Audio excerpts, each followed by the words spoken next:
오늘 말씀 제목을 이렇게 정해봤습니다. 우리는 부흥을 경험해야 합니다. 우리는 부흥을 경험해야 합니다. 여러분, 한국교회처럼 부흥이라는 단어를 좋아하는 교회도 없는 것 같아요. 부흥하면 뭔가 교회, 특별히 믿지 않는 사람들도 부흥하면 참 좋아하는 것 같은데요. 오늘 그 부흥을 단순히 우리가 쫓고 바라는 것이 아니라 그 부흥을 위해서 우리가 어떤 그릇으로 준비되어야 되는지 그 차원에서 제가 여러분에게 말씀을 드릴까 합니다. 사도행전 3장을 보니까 너무나 여러분들이 잘 아는 말씀이 나오죠. 그 날 때부터 걷지 못하는 사람이 누구를 통해서요? 사도 베드로와 요한을 통해서 걷게 되는 장면이 나옵니다. 그러면서 6절에 이렇게 말합니다. 내게는 은과 금은 없거니와 내게 있는 것으로 내게 주노니 나사렛 예수의 이름으로 일어나 걸어라 하고 앉은 뱅이를 잡아 올리니까 그 앉은 뱅이가 힘이 생겨서 걷기도 하고 뛰기도 하면서 하나님을 찬양하는 거죠.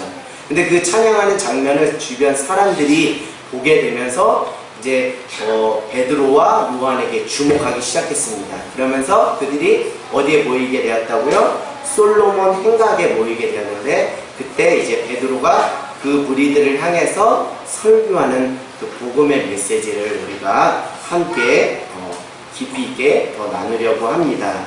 여러분, 우리 사도행전 3장 16절 말씀 한번 읽어볼까요? 사도행전 3장 16절. 자, 같이 읽겠습니다. 시작. 그 이름을 믿음으로 그 이름이 너희가 보고 아는 이 사람을 성하게 하였으니 예수로 말미암아 난 믿음이 너희 모든 사람 앞에서 이같이 완전히 낫게 하였느니라. 아멘. 사람들이 지금 누구를 주목하기 시작했어요? 베드로와 요한을 주목하게 됩니다. 왜요? 날 때부터 걷지 못하던 사람이 베드로의 선포를 통해서 일어나 걷게 되니까 사람들이 주목하기 시작하는 겁니다. 그때 베드로가 그들에게 말합니다. 12절에 우리의 개인의 권능과 경건으로 이 사람을 걷게 한 것이 아니다 라고 말하면서 누구의 이름으로 걷게 한 것이죠? 예수 그리스도의 이름으로 걷게 한 것이죠. 근데 그 이름으로 걷게 한 것은 그 안에 무엇이 내포되어 있죠? 자, 우리 한번 읽어볼까요? 그 이름을 믿음으로 예수로 말미암아 난 믿음으로 선포하니까 그 앉은 뱅이가 일어나 걷는 역사가 있었습니다. 저는 오늘 여러분들에게 말씀드리고 싶은 것은 여러분이 예수 그리스도를 믿는 믿음 안에서 선포하는 그 선포는 놀라운 능력이 나타납니다. 아멘.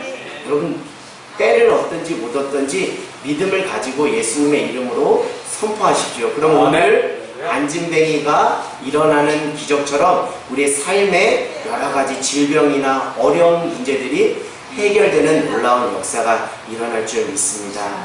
오늘날 저는 이런 기도가 회복되어야 된다고 믿습니다. 선포 기도요. 우리가 정말 내면의 침묵 가운데 기도하는 것도 물론 중요하지만 여러분 안에 믿음이 있다면, 여러분의 안에 예수 그리스도로 말미암아 난 그 믿음이 있다면 이제는 선포해야 될 시대가 된 것 같아요. 왜요? 그만큼 이 시대가 어떻기 때문에요? 어둡기 때문에. 어둠이 너무나 가득 찬 이 시대에 우리에게 필요한 기도, 하나님께서 우리에게 바라시는 기도는 선포 기도예요. 누구의 이름으로? 예수 그리스도의 이름으로 일어나 걸어라라고 선포하는 그런 기도가 필요합니다. 그럴 때 놀라운 역사가 일어나는 것이죠. 여러분, 이제는 우리의 신앙이 너무 교양인의 수준에서 점잖게 하는 그 신앙이 아니라 이제는 믿음이 있다면 믿음을 증거하며 선포하는 저와 여러분 모두가 되기를 주님의 이름으로 간절히 소망합니다. 혹여나 여러분 안에 쓴뿌리가 가득 차 있고 아직도 해결되지 못한 쓴뿌리, 상처, 어두움, 두려움이 있다면 특별히 그런 분들에게 더 권면하기로는 선포 기도를 하세요. 예수님의 이름으로 강력하게 떠나가라고 선포하는 놀라운 여러분 모두가 되기를 원합니다. 여러분, 마가복음 1장 26절 한번 가볼까요? 마가복음 1장 26절. 우리 마가복음 1장 26절 같이 한번 찾아보겠습니다. 마가복음 1장 26절.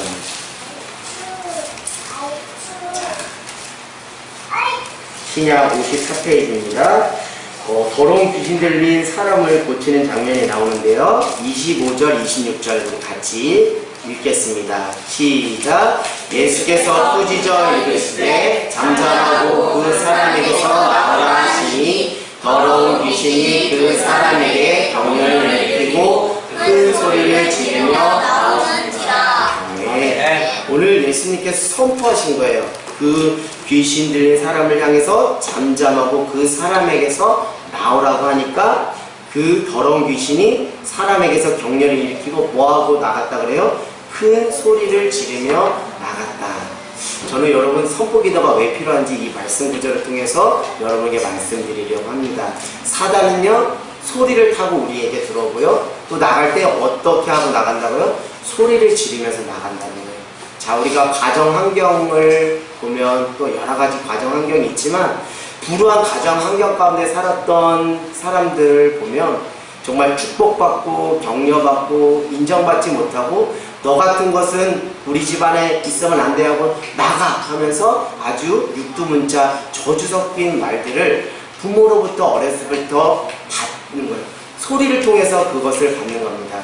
근데 그 소리를 들은 그 사람은 그 소리를 통해서 누가 우리 심령 안에 타고 들어온다고요? 악한 사단의 영, 어둠의 영이 우리 심령 가운데 사로잡혀서 그것이 마음의 우울함과 쓴뿌리와 상처로 남는 거예요. 그렇기 때문에 그 사단은 오늘 우리로 하여금 그 소리를 통해서 우리 안에 역사하기를 원합니다. 그래서 여러분이 권면하게 말 한마디라도 정말 어둠이 있는 말은 하지 마셔야 돼요. 왜요? 그 어둠이 소리를 타고 전달될 때 그 안에 무슨 역사가 있다고요? 어두운 사단의 역사가 그 한 인생을 지배하고 또 그 영혼을 황폐시키거든요. 그래서 오늘 예수님이 귀신 들린 그 사람을 향해서 잠잠하고 그 사람에서 나가라고 선포하니까 그 귀신이 어떻게 하고 나갔다고요? 소리를 지르며 나갔다는 뭡니까? 사단은 소리를 통해서 우리에게 오지만 나갈 때는 소리를 지르면서 나간다는 거예요.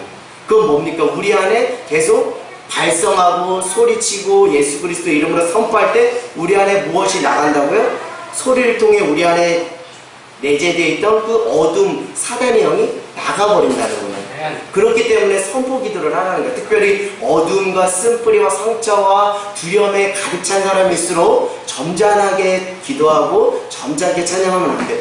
더 강력하게 예수 그리스도 이름으로 나가라라고 믿음으로 선포하셔야 돼요. 그래야지 떠나갑니다. 그러면서 소리를 통해서 그 어두운 것들이 나가는 거예요. 그래서 오늘 여러분들 특별히 금요 오직 기도회는 선포하며 기도하는 기도의 자리입니다. 여러분의 인생의 문제를 가지고 여러분의 쓴뿌리, 상처, 어둠 모든 것을 정말 예수 이름으로 떠나가라고 선포하며 소리쳐 외치는 저와 여러분이 될 때 그 안에 놀라운 치유와 회복의 역사가 임할 줄 믿습니다. 여러분 우리 3장 15절에서부터 3장 15절부터 17절 말씀 한번 읽어볼까요? 사도행전 3장 15절에서부터 17절 말씀 같이 읽겠습니다.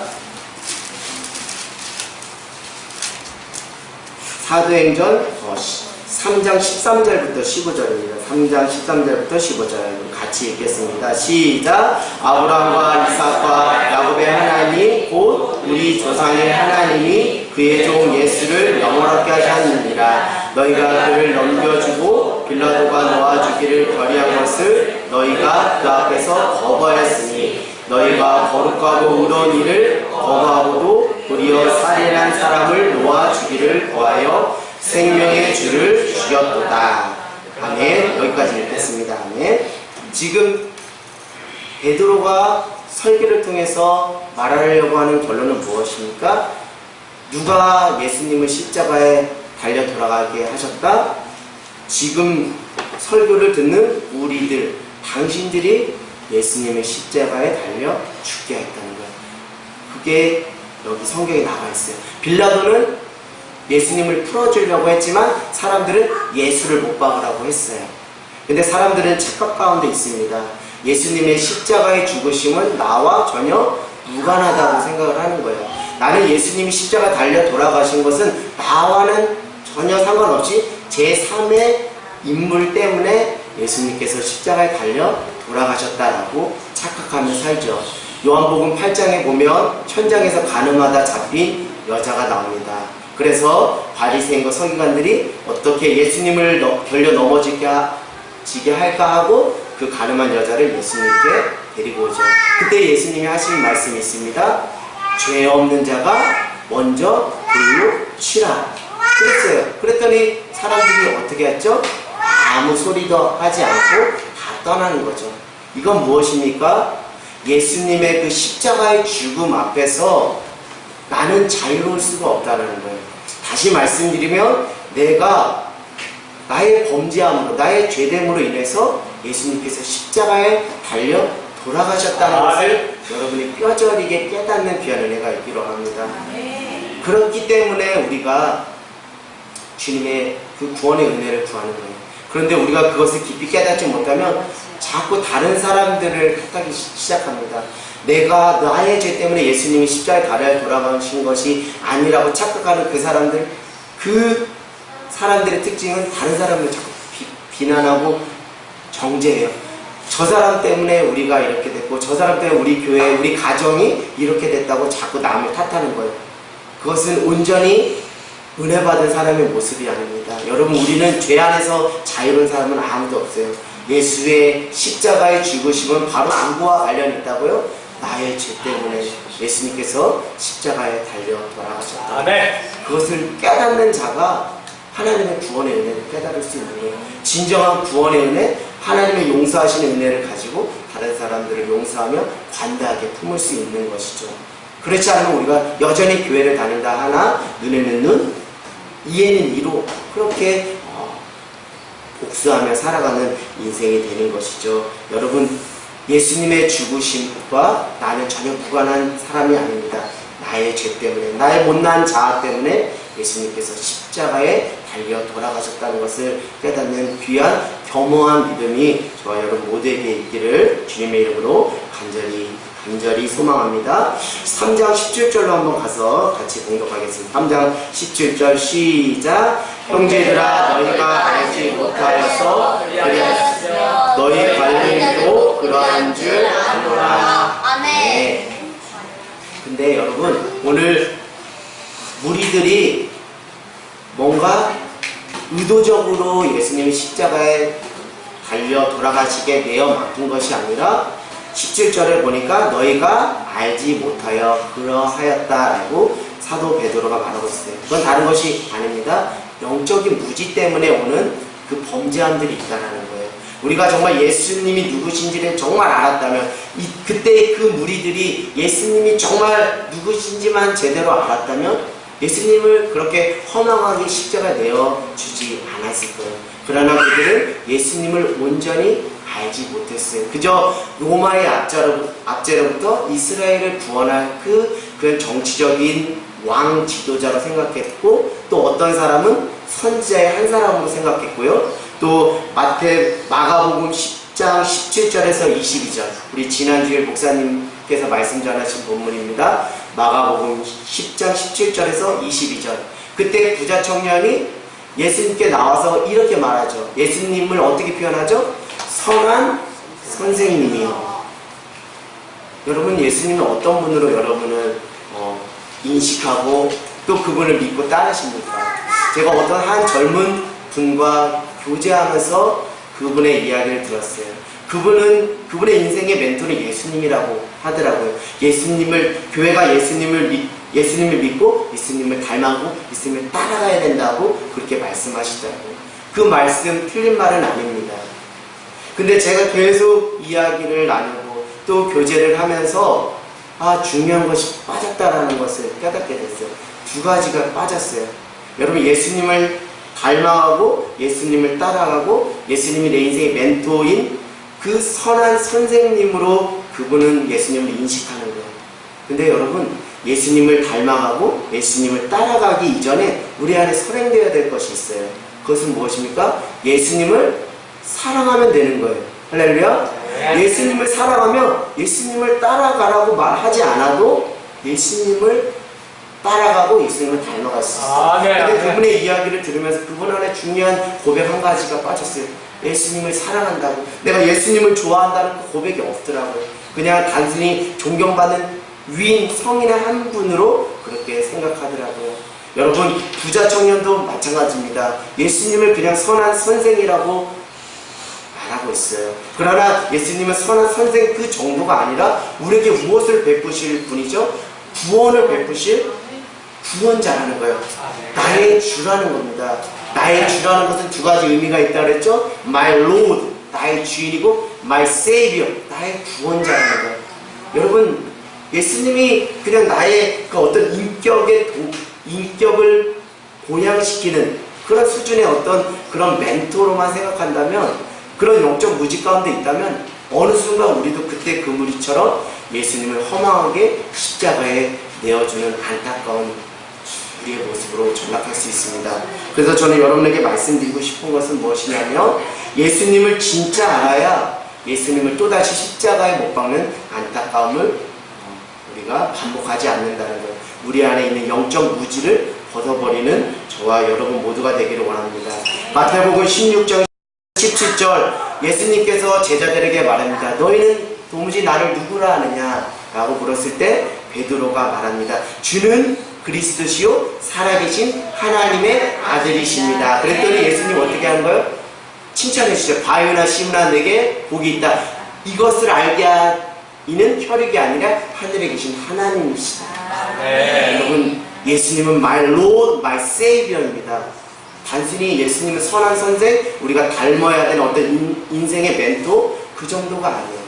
제가 왜 이것이 중요하다고 말씀드리냐면, 정말 여러분이 나의 인생의 주인으로, 나의 구원자라고 고백하고 그분을 인격적으로 영접할 때, 다시 말씀드리면 그것을 영접하고 그것을 인정했다는 것을 다시 말씀드리면 내가 어떤 사람이라는 거예요? 죽을 수밖에 없었던 죄인이었다는 거예요. 그래서 그 죄의 문제, 그 사망의 문제를 해결하시기 위해 누가 오셨다는 거? 예수님이 My Lord, My Savior로 나에게 오셨다는 거예요. 그분을 우리가 믿는 거예요.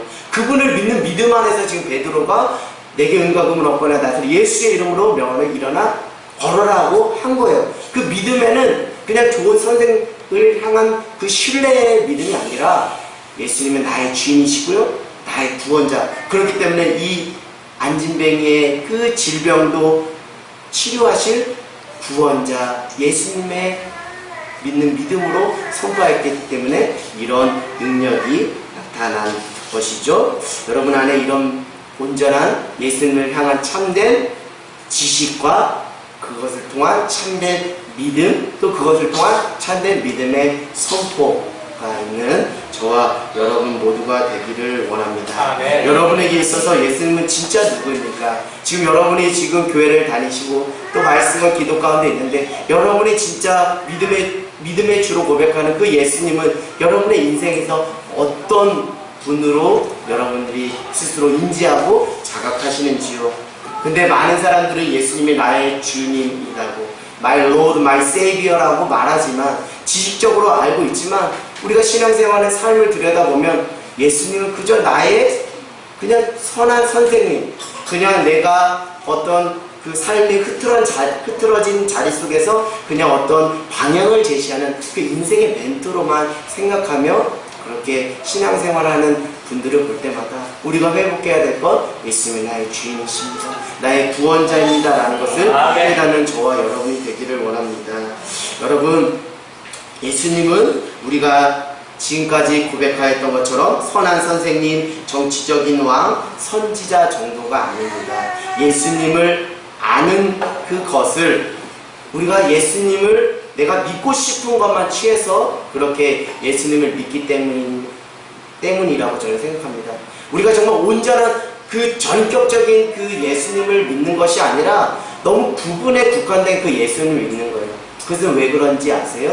내가 믿고 싶은 대로 믿고자 하는 인간의 어떤 교만함과 또 인간의 어떤 뭐 죄된 모습 때문에 그런 거예요. 왜요? 내가 예수님이 나의 주인이라고 내가 고백하면 내가 내 마음대로 할 수 없기 때문에, 그리고 내가 예수님이 나의 구원자라고 내가 믿음으로 고백하면 반대로 내가 무엇을 고백해야 되죠? 내가 죄인임을 나는 고백해야 되는데 그것이 싫은 거예요. 그것이 싫은 거예요. 내가 내 인생의 주인이고 싶고 내가 죄인이라는 것을 듣기 싫으니까 그저 지식으로는 알지만 그냥 현실의 삶에서는 그저 예수님 나의 좋은 선생 정도로만 그렇게 만족하며 신앙생활을 하지는 않는지 우리 스스로를 점검하는 저와 여러분이 되기를 원합니다.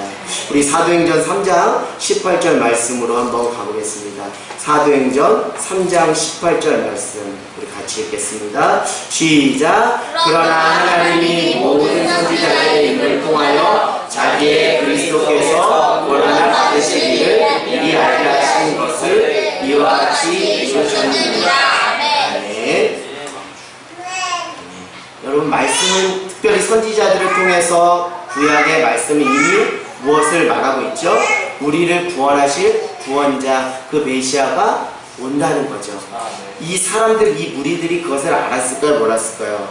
알았어요. 구원의 주님이 구약의 예언을 통해서 우리 가운데 오신다는 걸 알았어요. 근데 단 그 구원의 주로 오신 예수님을 구원자라고 인정하고 믿고 따르지 않았다는 거예요. 제가 말씀드리고 싶은 것은 무엇이냐면, 여러분의 말씀을 아는 것에만 머무르지 말고 이제 말씀을 믿는 믿음의 분량까지 자라는 저와 여러분 되길 원합니다. 지금 그때 그 무리, 오늘 솔로몬 행각에 모였던 사람들은 구약의 선지자들을 통해서 전해진 그 예언의 말씀을 몰랐던 사람은 없을 것입니다. 그런데 그 사람들은 말씀은 알았지만 정작 구원주로 오신 그 예수님을 나의 구원자 메시아로 인정하지 않았어요. 믿음으로 고백하지 않았어요. 저는 오늘 여러분에게 말씀드립니다. 말씀을 아는 것에만 머무르는 것이 아니라 말씀을 믿는 저와 여러분이 되기를 원합니다. 그것은 다른 것이 아니라 예수님을 아는 것이 아니라, 예수님에 관하여 아는 것이 아니라 예수님을 믿는 자가 되기를 원합니다. 예수님에 관한 지식을 아는 것이 아니라 예수님과 동행하는 믿음이 되기를 원합니다. 그럴 때 그 믿음으로 선포한 그 믿음이 놀라운 역사하는 힘이 크다는 것이죠. 다시 말씀드리면 오늘 19절, 20절, 21절의 말씀을 보면 말씀을 통해 나 자신을 성찰하고 회개하는 삶으로 살아내는 것이 말씀을 아는 것이 아니라 말씀을 믿는 자의 삶의 수준으로 나가는 것이죠. 우리가 말씀을 많이 알아요. 귀가 너무 커졌습니다. 그러나 그 말씀이 그냥 듣는 것에만 만족하고 아는 것으로만 만족하는 것이 아니라 19절의 말씀처럼 회개하고 돌이키며 나의 삶을 성찰하고 나 자신을 돌이켜서 주님 앞에 나의 죄된 모습들을 고백하고 또 주님의 긍휼의 은혜를 구하는 그런 사람이 될 때 진짜 말씀을 아는 것이 아니라 말씀을 믿는 사람의 믿음의 분량까지 나간다고 믿습니다. 에베소서 4장 13절 말씀 한번 찾아가 볼까요? 에베소서 4장 13절 말씀. 에베소서 4장 13절 말씀. 자, 에베소서 4장 13절 말씀 우리 같이 읽겠습니다. 시작. 우리가 다 하나님의 아들을 믿는 것과 아는 일에 하나가 되어 온전한 사람을 이루어 그리스도의 장성한 분량이 충만한 데까지. 아멘. 오늘 이렇게 말합니다. 우리가 다 하나님의 아들 예수님을 믿는 것과 아는 것이 무엇이 되라고요? 하나가 되라는 거예요.